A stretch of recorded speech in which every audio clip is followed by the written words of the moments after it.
queridos, bienvenidos un día más a mi canal. Si tú no me conocías, es la primera vez que pasas por aquí, pero te gusta este contenido y te gusta lo que ves, no olvides suscribirte en el botoncito de aquí abajo y activar las notificaciones para que YouTube te avise cada vez que yo suba un nuevo video. Y también puedes hacerte miembro del canal por 0,99 y disfrutar de contenido exclusivo. Y vamos con una historia de fantasmas bastante inquietante, de la que se ha hablado muchísimo y que nos sitúa en Londres. Que tengo que decir que Londres es una ciudad como que tiende mucho a lo paranormal. Nos situamos en 1956, en Londres, en la calle Wycliffe Road, número 63 para ser más específicos. Aquí vivía una familia, la familia Hitchens, que estaba compuesta por el padre, Wally, que tenía 40 y tantos años y que trabajaba en la estación de trenes. Su esposa, un poco mayor que él, trabajaba en una oficina. Y su hija de 15 años quería estudiar la carrera de arte y se metió mientras a trabajar como costurera. Fue en ella en quien más se cebó este fenómeno paranormal. Tenéis que saber que en la casa también vivían otros familiares, como era la madre de Wally, es decir, la abuela de Shirley, y también el hijo adoptivo de esta, John, al que Shirley consideraba prácticamente como un hermano. Todo se desata cuando un 27 de enero, cuando Shirley se dirige a su habitación, se encuentra una llave plateada sobre la cama. Shirley, cuando encontró esta llave, fue a su padre y le dijo que había encontrado una llave. Y era una llave bastante extraña porque era plateada, era muy ornamentada, era una llave que correspondía como a una casa de alto standing, no como la de ellos, pues que era bastante modesta. El padre estaba bañando a su madre y le dijo que la dejara sobre la repisa de la chimenea, pues que él luego iría a ver. Cuando fueron más tarde a ver, pues no estaba sobre la repisa de la chimenea, pese a que Shirley juró y perjuró que la había dejado allí. Y de nuevo apareció sobre su almohada en la cama. Hay que destacar que la llave no abría absolutamente ninguna puerta de la casa. El incidente simplemente había quedado allí, pero pasó algo esa noche que lo cambiaría todo. Esa noche un estruendo bestial sacudió la casa hasta el punto de que los vecinos fueron a preguntarle a Wally qué estaba haciendo porque pensaban que estaba con un martillo o arreglando algo.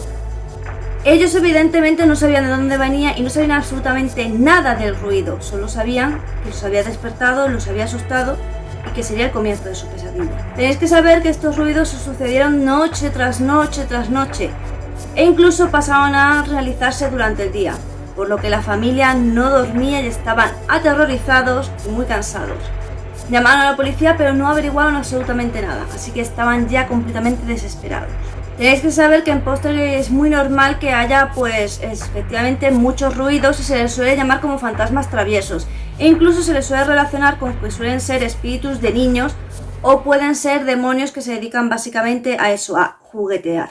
Pero ahí no quedó la cosa y tras 3 semanas con ruidos que no los dejaban descansar fue cuando empezaron a ver que se movían ciertos objetos. Al principio empezó con ollas, sartenes, pero luego fue mucho más allá, puesto que Shirley llegó a ver las zapatillas de su padre andando sola, o incluso se despertó con la sábana flotando sobre ella, incluso ella apareció flotando como 15 centímetros por encima del suelo. Cuando todo esto fue a más, el caso se dio a conocer bastante y fue cuando los periodistas acudieron a su casa. Ellos dejaron entrar a 2 periodistas que escribieron un artículo y contactaron con una medium. La medium se quería deshacer de Donald. Donald era el nombre que le habían puesto a este espíritu travieso. La cuestión es que no se pudo llevar a cabo porque interrumpió la policía porque se recibió como una queja de que estaban haciendo magia negra. Estamos hablando de 1956, por lo tanto la mentalidad era muy diferente a la de ahora. Y se tuvo que estar debatiendo en el Parlamento británico qué es lo que hacían con la situación que estaba viviendo la familia de Shirley. Una de las teorías más estúpidas fue pensar que Shirley hacía ese ruido con su dedo, puesto que tenía una deformidad llamada dedo martillo. Obviamente el ruido era ensordecedor y Shirley no tenía la capacidad física como para poder hacer ese ruido porque contribuía a mover grandes pesos y ella era solo una niña de 15 años. La cosa obviamente fue a más porque, como no sé si lo sabéis, pero la teoría que hay sobre los Poltergeist es que cuando tú a más sentimiento negativo, es decir, estrés, miedo, dolor, sufrimiento, pena, depresión, tristeza, cuanto más tienes tú este tipo de sentimientos, más alimentan los Poltergeist de este tipo de sensaciones. Así que obviamente digamos que el Poltergeist fue creciendo a más hasta que llegó a un punto totalmente insoportable. Empezaron a escuchar voces e incluso se hacían pequeños incendios espontáneos que nadie sabía cómo ocurrían, pero obviamente era cosa de Donald. Una noche Donald les llamó y empezó a susurrar con la unión de varias voces que ellos oían uniendo a los susurros. Una de las voces correspondía a Sarah, que era la madre de la madre de Wally. Ella nunca se recuperó de la impresión y de lo que oyó y lo que sintió, y la verdad es que murió pocos meses después. Pese a que los medios, la policía y demás perdieron interés en el caso, sí es verdad que Shirley pues siguió intentando comunicarse con Donald y logró un método que era a través de mandar como cartas con ciertas letras y números, y se contestaba con golpes. Así él le dio pues una fecha y una dirección. La fecha era 1720 y también le dio varios nombres. En aquella época sí que es verdad que se trataban los mediums como si fueran estrellas de cine, y uno de los más famosos, Chivet, fue el que se ocupó del caso y llegó a la conclusión de que el fantasma que los atormentaba era el príncipe perdido. Tan convencido estaba de su teoría que siguió investigando para poder apoyar con más pruebas su teoría. Donald, el nombre que le pusieron a este espíritu, cada vez se volvió más dominante y más intransigente, así que les hizo transformar el salón de su casa en su salón de juegos y les decía cómo tenía que vestir, cómo tenían que actuar, cómo tenían que dirigirse a él, de qué tipo de conversación tenían que hablar, absolutamente todo.